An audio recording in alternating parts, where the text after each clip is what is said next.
Thanks, Joe, and thanks for the invite. I really like Baz's talk as well. Having those numbers is pretty critical. So I'm going to present basically our roadmap that we launched only 2 weeks ago, and I'm presenting the work really of Sarah Blake, Aoife Braden, and Brian McConnell. So that's my get out of jail card for when the questions come in. Also, I like your tagline, building back better. Joe Biden rang, he wants his slogan back. Anyway, so the driver for geothermal energy for us is obviously the same as has been outlined.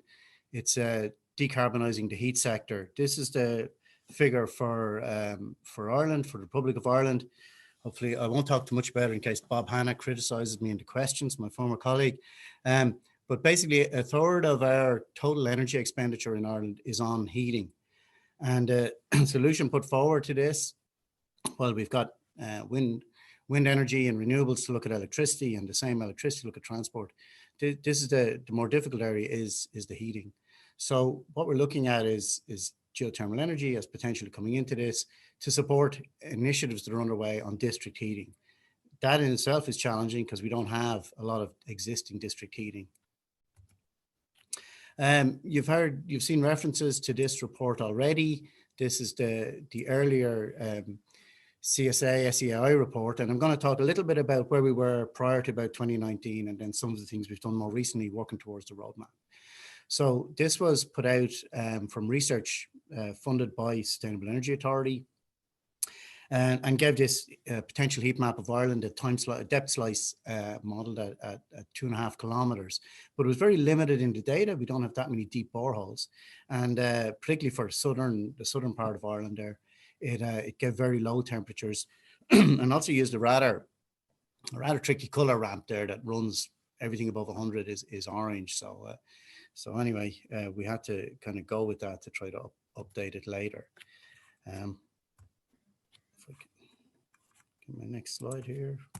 Okay, so another significant event in Ireland in terms of geothermal, I'm surprised Rick didn't mention it, he was very involved in it, was a deep geothermal trial we had in 2011 in outside Dublin. So this was a Newcastle Energy, tied in with GT Energy, who got planning permission, went through the whole process, got planning permission for developing 2 deep boreholes and planning approval to have a power plant as well, 4.5 megawatt electricity plant developed.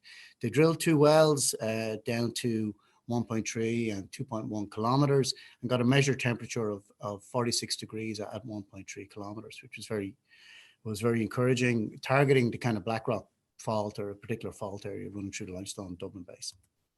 However, the project didn't go ahead. This is taken from the newspaper in 2012. And just the point Baz made about importance of having legislation in place, that was what the company really pointed to in terms of not bringing it forward. It wasn't quite that simple. If you remember, 2012 in Ireland was the depths of a major recession as well. So a lot of the planned development that would have that this project would have fed into, including kind of potential rezoning, etc., was off the cards. So that the economic framework had changed quite dramatically. But it is a valid point that we didn't have legislation. We don't have legislation in place, and that's one of the key things we're working on now. In terms of research, one of the most significant pieces of research was Science Foundation Ireland funded a project called Eurotherm from 2005 to 2009, led by Dublin Institute of Advanced Studies, involving quite a bit of geophysics, but also geology, looking at the potential of different basins, potential for hot granites, looking at warm springs, and carrying out geophysical investigations, modeling, sampling, and importantly, Sarah Blake's PhD, and she's now working with us and driving geothermal for us. The one area we did do quite a bit of work on and made quite a bit of progress on is the shallow geothermal resources. So you've heard a lot about this already and about how ground source heat pumps are being used, and this was incorporated in a lot of development. The picture on the bottom of the slide there is the IKEA operation, beloved of northern people coming down to get all their flat pack furniture, and the entire car park there has a network of 20 boreholes, shallow enough boreholes, that provides the heating and cooling for the IKEA facility. So that's one of the best examples of that we have recently. But GSI produced geothermal suitability maps. We've seen examples of similar ones that have been produced in Northern Ireland, and a homeowner's guide to ground source heat, shallow geothermal energy. They're have all been up online and used extensively since 2015. So in the shallow, we had done quite a bit of work. Coming back to this, the deeper resources were not well characterized, but we had these estimated crustal geothermal gradients. And essentially we were trying to develop the argument or look again at the low enthalpy geothermal setting, whether it be suitable for large scale heating applications. So what happened next? Well, the Climate Action Plan was published by the department we're part of now, Department of Environment, Energy and Climate Action, or no, wrong. Environment, Energy and Communications, something like that. It changes every election. So they issued the Climate Action Plan, and we were able to include in that examining as an action to examine the potential of geothermal to contribute to district heating in Ireland and develop a roadmap. So we set that ourselves as a target, managed to get it included in the Climate Action Plan, and that really drove our program to work towards that target. You can see highlighted as well is a policy framework for district heating in Ireland, which was developed by the Energy Division within our department, not necessarily looking at geothermal at all, but working on trying to develop district heating. And they have funded, through things like the Climate Action Plan, some work some considerable work in that regard. And this Climate Action Plan actions then fed into our department statement strategy, and then we were able to drive it forward within our GSI business plan. So how do we fill the gaps? Well, one of the most useful things we did, and it's a bit like what you're doing today, is working on, is we ran a workshop. So we ran a workshop on deep geothermal in Ireland, past, present, future. We did that September 2018. Sarah Blake and Aoife Braden pulled this together, and that was a review of everything that had gone on. It also looked at some international experience. We had Arup, the engineering firm, looking at projects they'd worked on.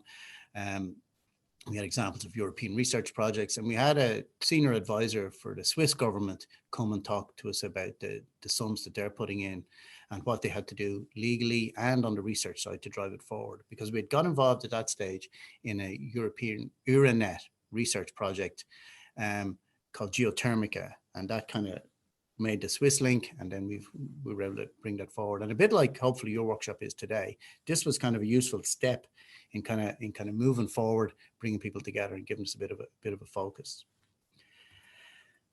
Just then, in terms of for GSI, we also got involved in some projects in collaboration with our other geological surveys within Europe. So we have again, it's a NIRA-net, but this one is focused on Geological, GeoEra, and BGS are involved in this as well. And there were some particular projects focused in the geothermal areas. One is called Hotlime, and that's looking at carboniferous basins or carbonate basins rather across Europe, including for us, we're looking at the Clare Basin, but particularly at Dublin and the Loch Allen Basin, and working together with our European counterparts on modelling, providing information to feed into that for suitability. Now out of that has come 3D models for both Dublin and Loch Allen. Some of this work we've done in association with researchers such as the ICRAG researchers looking at the Loch Allen data. There was reference earlier to the Big Dog well. That was when the oil and gas exploration was taking place in the 80s in Loch Allen, and it was the seismics from that was used for some of this modelling. But again, also for Dublin modelling, which is more relevant to geothermal because you've got the heat demand. So the modelling of the Dublin Basin to see where the structures are, because that's pretty critical for us. We don't have the Mesozoic, we don't have the Sherwood sandstone. So we're looking at fracture permeability and porosity and targeting these big fractures and karst development. So some of the outputs from this work has been models of reservoir thickness, temperature at the top of the reservoir, and heat in place. Purposely isn't the scale bars on these because we don't have them very well calibrated, but we're able to work again using the same methodology our European colleagues are providing to provide this information. Another project or another aspect to this on Hotlime is looking at prospect evaluation, usable heat calculations, and compiling case studies and lessons learned. And I hate to be a buzzkill on the project, but there's been some major projects that didn't work in geothermal. This is one from Munich, where it's over 5 kilometers of a drill hole, 148 degrees at the base of the hole, which is grand, but over 55 million euro invested, but did not get the permeability and the flow rate, so failed. So critically for us in carbonate basins, you need to get the fractures and major fractures. And then you also need this robust policy and regulation for investor confidence. And like what Bassett said, to de-risk projects, you need the legislation in place and the planning in place, which isn't a geological issue, but it's something we can feed into. Another project on that we're involved in again as part of the GeoEra collaboration is this Muse project, managing urban shallow geothermal energy. This is coming back to the shallow area again, and this is looking at the shallow geothermal potential in urban areas. And we're looking at Cork in this, and a bit like Rick showed in his slide, some of the Glucksman Gallery, which uses shallow geothermal energy in Cork. So the gravels in particular in the basin in Cork are well known as potential for this. So we're looking at that and actually carrying out further research on them. There's been 3 rounds of sampling at 13 boreholes. Temperature and depth, water chemistry. Again, we have one of these TDS systems that Alison referred to that the BGS are using. So we're able to get fiber optic cable. We can get downhole borehole information, even in grimy drill hole locations. So the other advantage of being involved in these European funded EGS projects, like what Lucy said, communications are absolutely vital in all of this. So being in this project, there's templates developed, there's blogs, there's the scientific research papers, but there's models for stakeholder engagement, fact sheets being made available. And you cannot overemphasize the importance of communication. So really like Lucy's talk. I don't know how well the Miss Molecule will work when we're trying to talk to people in the Midlands, but anyway, but that is critical. It's getting out, communicating what it's about. And particularly for deep geothermal, it's going to be absolutely vital. So the other thing we've done is we've funded geothermal research. So through GSI, both funding ourselves and then particularly in collaboration with other funding agencies, and I'm going to list off a bunch of projects here, which all have the trendy academic acronyms, but the slides will be available afterwards. You can go look up the projects. So things like everything from short calls to longer PhD and postdoc projects, looking at all sorts of different aspects of like thermal properties, testing methodologies, looking at and some of these Rick has been involved in actually as well, looking at these standing columns that he showed, novel drilling techniques, Rick's company and the company GDG on the engineering side, and I echo the point earlier, Mike Stevenson's about involving the engineers. There's a lot of engineering issues here, and again, you can move the dial forward a little bit or move it forward a little bit on the collaboration side. On the deeper side, and we've got our geological mapping and our TELUS geophysics, which Mari and GSNI were first to complete, and we're still rolling out, which help us to inform the understanding of the deep geology. And this ties into our understanding of the deep geology and the deep geothermal potential. So again, building on that, you have things like this 3D atlas of temperature to subsurface that DIAS, Dublin Advanced Studies, are working on.